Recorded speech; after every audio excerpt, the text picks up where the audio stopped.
The less I worry about perfection and the more I worry about community, the better Yeah, my life has become.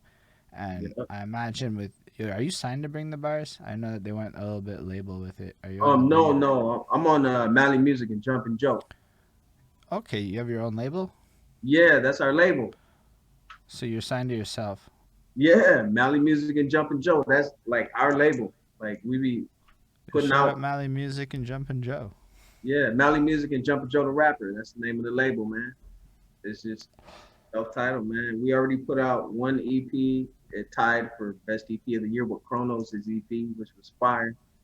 And then we put out a bunch of singles, and now we're working on our second. We're working on our second project. I've been working on that shit all day, man. Mm, I love the Coughing, passion. sneezing, hella sick, So trying to make. how many projects did you plan to drop this year?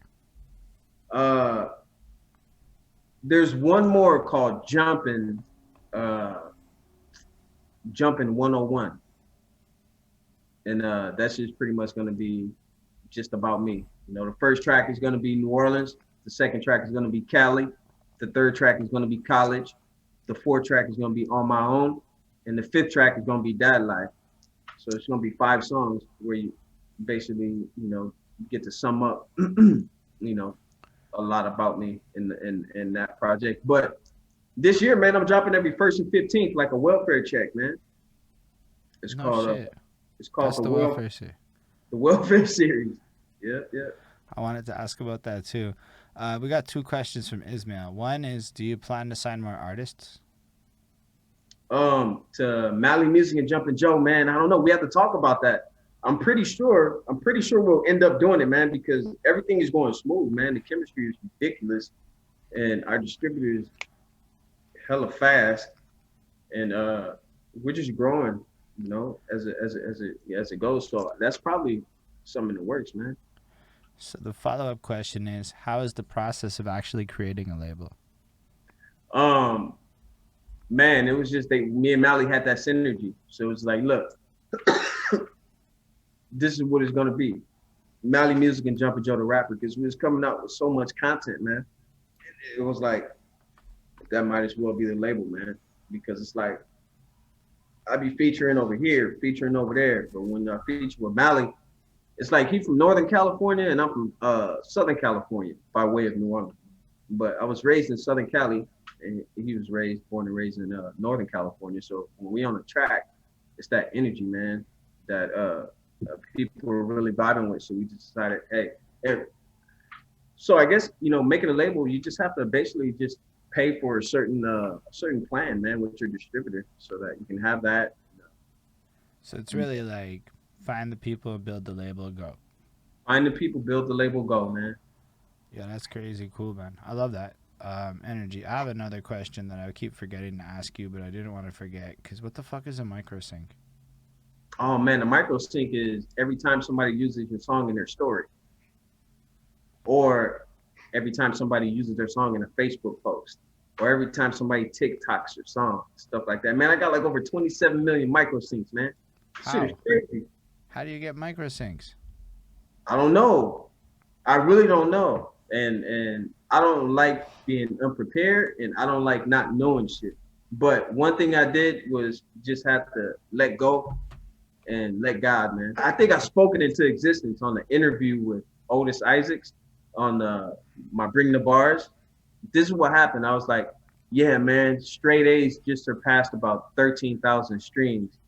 Um, and it won't be long until I'm talking in millions of streams. And I proclaim that in the name of Jesus. Like I have that documented Mm. carbon copy on the song Straight A's, or on one of my songs at the very end of it. I took that clip because 3 or 4 days later, when I checked my distributor, my root note thing, I looked at it and on the 15th, and it said 6 million streams. And then it was Facebook, Instagram, audio library, like all of the like every time. I don't know. I have no idea. And the songs that really took off for me were On My Own. That's one song. I got a song called Free Game. A lot of people use that, So, and in a then sense, by releasing frequently, like just really pushing this frequent releases, you just increase the likelihood that one of these shits is going to pick up on TikTok or Facebook or something. exactly, exactly. I mean, they say if you throw shit to a wall and see if it stick, right? But if you Do throwing some you quality ass music to a I wall, have man, another question, right? Um, when you do you choose the part of the song, or do you let it choose the part of the song? I just Because I let it. They can choose the part of the song. nifty. I Yeah, find it they. like so cool. Like I've had like a whole total of 40 TikTok micro syncs, so it's not like my shit's all like popped off like that. But I thought about it too. I'm like, yo, what if I start like actually trying to write some songs that might like actually appeal to TikTok or appeal Well, to this format? Which is this was just myself think because I saw Meg The Stallion. A lot of her success is because yo, her shit works on TikTok. You might not know it, but when you're on TikTok watching Meg The Stallion shit and the way people love dancing to her shit, you're like, oh, that's why she's doing so fucking well. Really, people mhm. just vibe with the overall energy she brings. Hell yeah, man. And I mean, when you're posting your music on Facebook, if it gets a lot of views and it's more than 30 seconds, like that counts as a, that's crazy, man. Like that's a trick too, especially when you're in your reels. If you post a reel with the music clip of one of your songs, hashtag explore page on it. Well, you might already know that, but if you put explore page, that's what gets you in the thousands, man, of people looking at that shit. So what you're saying is, because I actually don't know if I've neglected to use reels. I should be making reels of my own music. Yes, definitely. You should be making reels of your own music. Holden, hell yeah, you should have been doing that yesterday. Holden, come on, man. Hey, What? and when you do it, put hashtag explore page and do it around like whatever the peak is. Like if it's a Friday at 9 or 10 p.m. It's the most.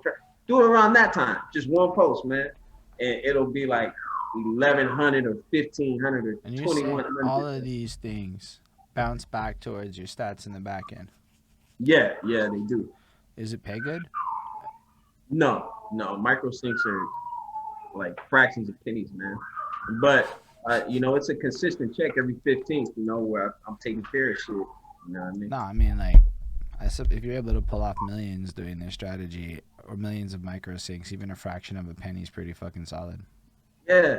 So it's like I'm cool, man. Like just do what I do, man, and it's enabled me to not, understand there's a difference between complacency and wants and needs or whatever. But like I don't want or need for anything in my life right now, me and my family, man. And but I'm definitely not complacent. I'm open to the Lord's blessings. It's just a matter of, like I said, expanding my mind to figure out where I want to go and what we want to do, and what we would like to harvest. So right now I'm just real busy making music, dropping music frequently every first and 15th. But when I actually sit down to figure out my next stage of life, I plan on going at it as hard as I do with this music shit. And that might be in like cryptocurrency or investing in shit like that. So, but I don't know.